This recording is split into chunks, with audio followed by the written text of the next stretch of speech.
Voilà, voilà.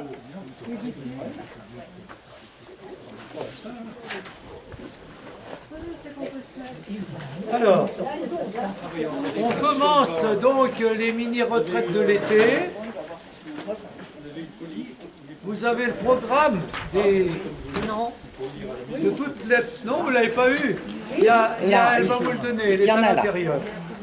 Tous les jeudis, c'est déjà programmé, mais il y aura peut-être un changement ou deux, parce que, par exemple, j'ai mis le cardinal Etchegaray, puis ça, prier 15 jours avec le cardinal vient de paraître, mais comme je ne l'ai encore pas lu, je ne sais pas si ça va être suffisant. Il y aura peut-être une ou deux modifications, mais bon. Hein, on va commencer. Donc tous les jeudis, 15h30, je commence, et la messe 17h30. Et Joël Richard a proposé une petite marche. Alors tu dis, pour ceux qui veulent, tu nous dis ce que vous avez fait aujourd'hui, même s'il n'y a que 3-4 personnes, on fait quand même. Alors, donc on a pique-niqué, alors c'est pour ça qu'on a fait une marche courte, parce qu'on était très bien ici pour le pique-nique. Le pique-nique a lieu à quelle heure ici? Midi. On est parti un peu en retard parce qu'il était passé. Mais on était ici à midi et quart. Midi et quart. Donc l'objectif c'était midi, hein, normalement. Bon, on avait rendez-vous à 11h30 à Saint-Alban, midi ici. Et puis on a pique-niqué là et ensuite on a fait un tour vers les pistes de ski de fond. La semaine prochaine, s'il y a encore des volontaires, je monterai vers l'Orionde. D'accord. Midi et quart. Pique-nique et l'Orion. C'est bien, petite balade ensemble, ça fait partie des choses que l'été peut nous aider à faire. La semaine prochaine, c'est le 14 juillet. La semaine prochaine, ça change rien. Juillet, moi, je suis là. Il y a quand même. Oui, bien sûr. Je l'ai pas encore. 14 juillet, c'est sœur. J'arrive pas à dire son nom. C'est la fondatrice des Ursulines. C'est une Polonaise. Alors le nom, je ne sais pas son nom. Et donc c'est son testament spirituel. J'ai pas beaucoup de choses sur sa vie, mais voilà. Les Ursulines, vous connaissez, sœur Renata, par exemple. Voilà. Tu peux te dire le nom? Ursula Ledochowska. Ledochowska. Ça m'étonnerait que vous la connaissiez. Avec l'accent. Voilà.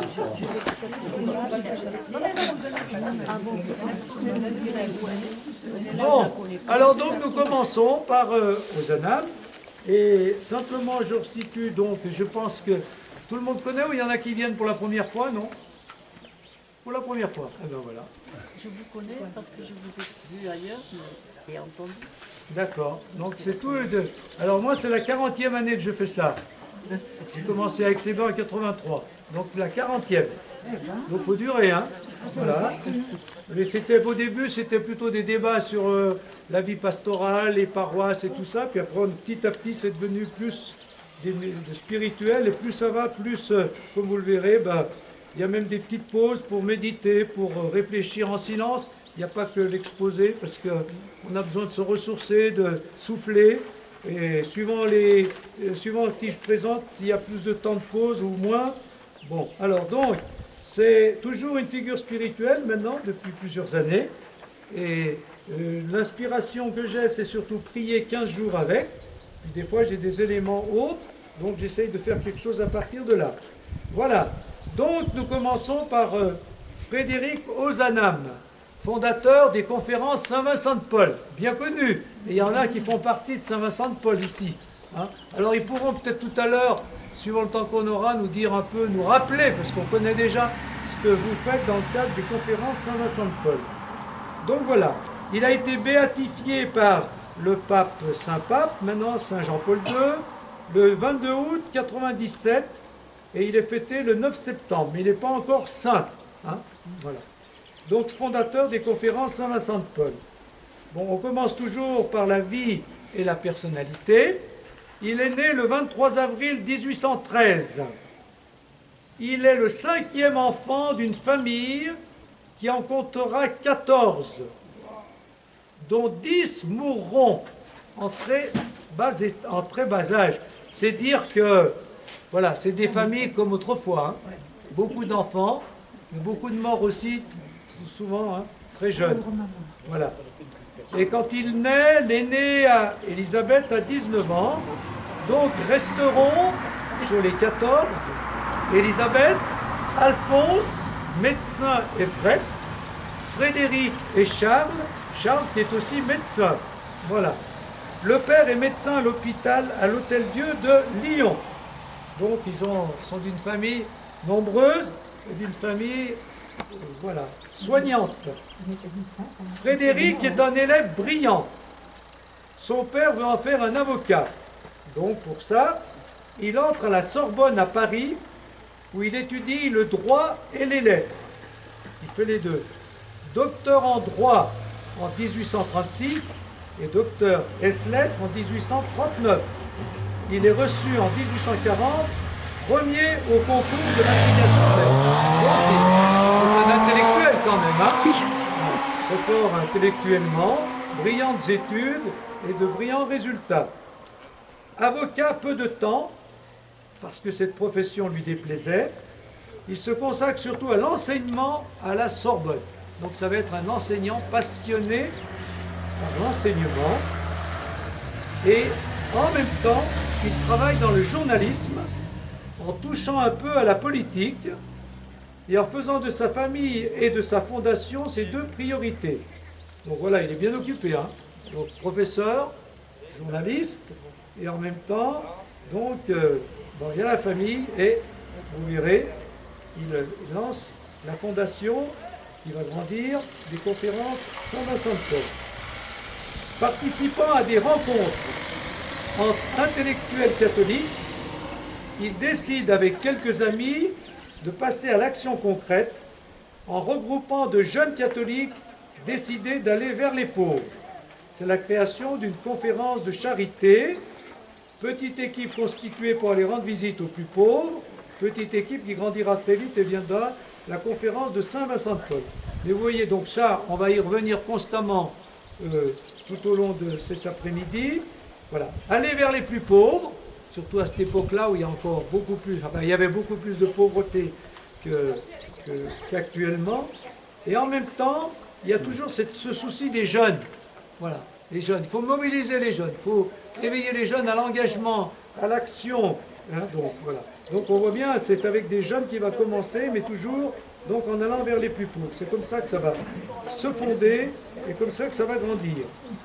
Alors après, bien sûr, en réfléchissant à tout ça, il hésite, parce qu'il se pose des questions sur l'appel de Dieu, il hésite entre le sacerdoce et le mariage. Et il finit par se marier à 27 ans avec Amélie, fille du recteur de l'Académie de Lyon. Donc il vivra 12 années d'un amour admirable, 12 années parce qu'il va mourir très jeune, aura l'immense joie d'être père d'une fille Marie, mais sera emporté par la maladie en 1853 à l'âge de 40 ans. Donc il a eu une vie relativement brève. Hein, voilà. Alors, je résume. J'ai repris le livre il y a 15 jours d'entrée. Donc c'est un homme de foi, d'une grande foi, d'une foi active. Et donc les caractéristiques de cet homme, je vous en donne quelques-unes qu'on va développer tout à l'heure dans sa spiritualité. Mais d'abord, une foi inébranlable. Après les doutes de son adolescence et sa confiance en la providence. Alors ça, on va y revenir. Donc, il a toujours eu la foi, il était élevé dans une famille catholique, mais il y a eu au moment de l'adolescence, et après au moment des débuts de ses études, une période de doute. Et c'est un prêtre qui va l'aider à retrouver une foi solide et inébranlable. Et puis, il y a toujours, mais ça c'est un des fils conducteurs de l'après-midi, une confiance en la providence.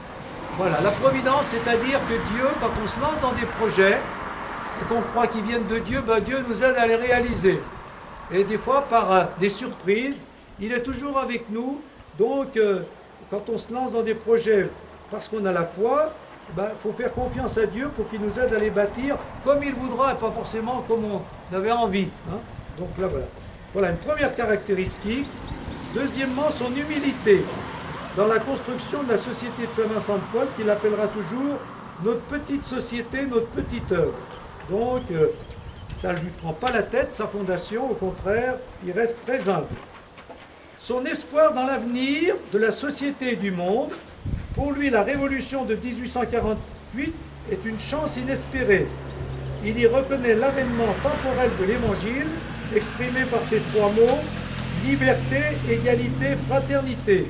Alors je ne sais pas si c'est votre avis, pour lui, donc avec la révolution de 48, et comme il a une certaine vision de la société en tant que journaliste et puis en étant un peu engagé dans la politique, eh bien, il voit que cette société qui se construit selon ces trois grands mots, liberté, égalité, fraternité, pour lui, c'est un héritage de l'Évangile. Alors, je ne sais pas pour vous, mais pour lui, c'est ça. Hein. Bon. Son amour des pauvres, ça j'en ai déjà parlé, ben, là aussi on va constamment revenir là-dessus. Ses vues sociales fort avancées, cherchant toujours à réunir science et religion, richesse et pauvreté, croyants et mécréants, justice et charité. Vous voyez les choses à unir pour lui qui ne sont pas évidentes a priori. Hein. Et donc, voilà. La société telle qu'elle évolue, il a une vision positive de la société. Et ça, peut-être que c'est pas évident pour nous aujourd'hui de dire, voilà, ce qui se mijote dans la société, finalement, c'est Dieu qui est à l'œuvre. Donc, il ne faut pas trop dire, la société est perdue, la société est pourrie, ou il n'y a que du mal. Il faut savoir voir aussi qu'il y a le ferment de l'Évangile qui travaille cette société. Nous, on croit dans la foi qu'elle va devenir royaume de Dieu. Alors bon, alors voilà, pour lui, les choses difficiles à concilier, mais qu'il faut concilier dans la foi, science et religion. C'est l'époque où la science commence à prendre de l'ampleur, hein, et notamment à critiquer la Bible. La Bible, c'est pas un livre scientifique. Alors pour les croyants de l'époque, eh bien, ça secouait, parce qu'on pensait que la Bible, c'était la vérité absolue, aussi bien scientifique que sociale que religieuse. Donc, voilà. La science et la religion, ça peut pas. Il faut les concilier. Ces deux manières de connaître qui ne doivent pas s'opposer. Deuxièmement, la richesse et la pauvreté. Voilà. Il ne faut pas exclure les riches. Hein. Il faut leur apprendre à voir qu'ils ont une responsabilité auprès des plus pauvres. Et la pauvreté, ben voilà, il faut aider les pauvres à sortir de leur misère pour vivre la vraie pauvreté qui est l'évangile. La pauvreté, c'est pas la misère. Enfin bref. Croyants et mécréants. Voilà aussi deux choses à unir. Hein. Les croyants et les mécréants. Ça existe encore aujourd'hui. Les croyants et les mécréants. Et puis, justice et charité. On verra d'ailleurs, il y a une bonne réflexion là-dessus. Les deux ne doivent pas s'opposer. Hein. La charité suppose la justice. Et la justice arrive à des limites que la charité dépasse pour faire aller plus loin. Autre chose, son sens de l'amitié. Je n'ai jamais pu me passer d'amis, on va recreuser ça tout à l'heure. Bon. Et donc une grande spiritualité que nous allons étudier. Et donc ça, c'est pour ça qu'on le voit aujourd'hui, mais les conférences Saint-Vincent de Paul l'ont bien gardé. Hein, pour lui, ben voilà, s'occuper des plus pauvres, oui, mais ça ne doit pas être de l'humanitaire seulement. Hein. La charité, c'est pas seulement de l'humanitaire. C'est pas aider les plus pauvres, la solidarité, c'est aussi les aider ou les rencontrer en y voyant Dieu et en les aimant avec le cœur même de Dieu, avec la charité de Dieu. Voilà.